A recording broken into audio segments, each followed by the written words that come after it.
عرب میں یہ دستور تھا کہ نوزائیدہ بچوں کو دودھ پلانے کے لیے شرفا ابتدا ہی سے دیہات میں بھیج دیا کرتے تھے تاکہ دیہات کی صاف ستھری اور کھلی آب و ہوا میں ان کی پرورش ہو سکے، زبان اہل عرب جیسی فصیح ہو جائے اور اہل عرب کی دیگر خصوصیات اوائل عمر ہی سے بچوں میں راسخ ہو جائیں۔ اس دستور کے مطابق سال میں 2 مرتبہ بنی سعد کی عورتیں شیرخوار بچوں کی تلاش میں آیا کرتی تھیں۔ چنانچہ آپ کی پیدائش کے 8 دن بعد انہی عورتوں کے ساتھ حلیمہ سعدیہ بھی تشریف لائیں۔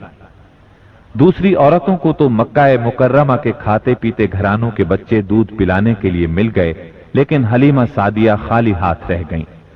نبی کریم صلی اللہ علیہ وسلم چونکہ یتیم تھے، اس لیے انعام و اکرام کی امید کم تھی، اس لیے کسی عورت نے ان کے گھر کی طرف توجہ نہ کی۔ آخر جب روانگی کا وقت آیا تو حلیمہ کو خالی ہاتھ جانا بہت ناگوار گزرا، اور اللہ تعالی کی طرف سے ان کا دل اس یتیم بچے کی طرف کھنچنے لگا۔ چنانچہ انہوں نے اپنے شوہر حارث سے جا کر کہا، اللہ کی قسم مجھے یہ اچھا نہیں لگتا کہ میری ساری سہیلیاں تو بچے لے کر جائیں اور میں اکیلی کوئی بچہ لیے بغیر جاؤں، میں جا کر اس یتیم بچے ہی کو لے لیتی ہوں۔ شوہر نے یہ سن کر کہا، کوئی حرج نہیں، ممکن ہے اللہ ہمارے لیے اسی میں برکت عطا کر دے۔ اس کے بعد انہوں نے جا کر بچے کو لے لیا۔ قافلہ روانہ ہوا، سب سوار ہو کر چل پڑے۔ حلیمہ سعدیہ بھی آپ کو لے کر چلی۔ حلیمہ کی اونٹنی دبلی پتلی، دیکھنے میں مریل اور چلنے میں سب سے سست رفتار تھی، لیکن جو ہی حلیمہ سعدیہ آپ کو لے کر اس پر سوار ہوئیں، یکا یک وہ برق رفتار ہو گئی۔ باقی عورتوں نے اس منظر کو حیرت سے دیکھا کہ حلیمہ سعدیہ کی مریل اونٹنی ان کی طاقتور اور تیز رفتار اونٹنیوں سے آگے نکلی جا رہی تھی، اور پھر وہ ان سب کو پیچھے چھوڑ گئی۔ یہ تبدیلی دوسری عورتوں کے لیے کسی معجزے سے کم نہیں تھی۔ حلیمہ کے والد ابو زویب کا نام عبداللہ بن حارث تھا، وہ نبی صلی اللہ علیہ وسلم کے رضائی نانا ہوئے۔ حلیمہ کے شوہر کا نام حارث بن عبدالعزیٰ تھا، یہ دونوں ہی قبیلہ سعد بنی بکر بن حوازن سے تعلق رکھتے تھے۔ اسی طرح حارث کے بچے آپ کے رضائی بھائی بہن ہوئے۔ جب تک آپ صلی اللہ علیہ وسلم حلیمہ سعدیہ کے گھر رہے، ان کا گھر برکتوں سے مالا مال رہا۔ حلیمہ بیان کرتی ہیں کہ وہ جب آئی تھیں تو قحط سالی کا دور تھا۔ ان کے پاس ایک گدھی تھی جو اس قدر دبلی پتلی اور مریل تھی کہ پورے قافلے میں سب سے سست اور مریل چال چلتی تھی۔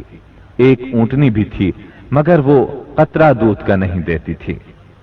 حلیمہ کا اپنا بچہ بھوک سے بے قرار ہو کر بلکتا رہتا تھا، خود سوتا نہ ماں باپ کو سونے دیتا، مگر جب وہ آپ کو لے کر اپنے گھر آئیں اور آپ کو گود میں لیا تو سینہ دودھ سے بھر گیا، یہاں تک کہ آپ نے پیٹ بھر کر دودھ پیا، اور آپ صلی اللہ علیہ وسلم کے ساتھ حلیمہ کے بیٹے نے بھی خوب دودھ پیا، پھر دونوں آرام کی نیند سو گئے۔ اس رات حلیمہ کا بچہ بالکل نہ رویا۔ ادھر شوہر اونٹنی کے پاس گیا تو کیا دیکھتا ہے، تھن سے دودھ ابلا چاہتا ہے، چنانچہ وہ دودھ دوہنے لگا۔ اس نے اس قدر دودھ دوہا کہ گھر کے سب برتن بھر گئے۔ دونوں نے خوب دودھ پیا اور آرام کی نیند سو گئے۔ حلیمہ سعدیہ کا گھرانہ سب سے زیادہ قحط زدہ تھا، لیکن مکے سے واپسی کے بعد ان کی یہ حالت ہوئی کہ جب بکریاں چر کر گھر واپس آئیں تو ان کی کوکھیں نکلی ہوئی تھیں اور تھن دودھ سے لبریز تھے۔ اب گھر والے خوب دودھ پینے لگے، جبکہ قحط کی وجہ سے دوسرے گھرانوں کو دودھ بالکل نہیں ملتا تھا۔ یوں اس گھرانے کو مسلسل خیر و برکت نصیب ہوئی۔ حلیمہ کا دستور تھا کہ وہ ہر 6 ماہ بعد آپ کو مکے لاتی، والدہ اور خاندان کے لوگوں سے ملاتی، اور پھر اپنے دیار بنی سعد واپس لے جاتی۔ جب مدت رضاعت پوری ہو گئی تو دودھ چھڑا کر آپ کی والدہ کے پاس لائیں۔ اب تک وہ آپ کی وجہ سے خیر و برکت دیکھ چکی تھی، اس وجہ سے چاہتی تھی کہ آپ کو ابھی ان کے پاس ہی رہنے دیا جائے۔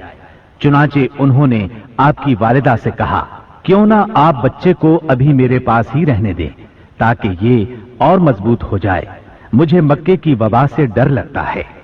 والدہ اس پر راضی ہو گئیں اور حلیمہ آپ کو لے کر خوش خوش اپنے گھر آ گئیں۔ اس طرح آپ قریباً 2 برس تک وہیں رہے۔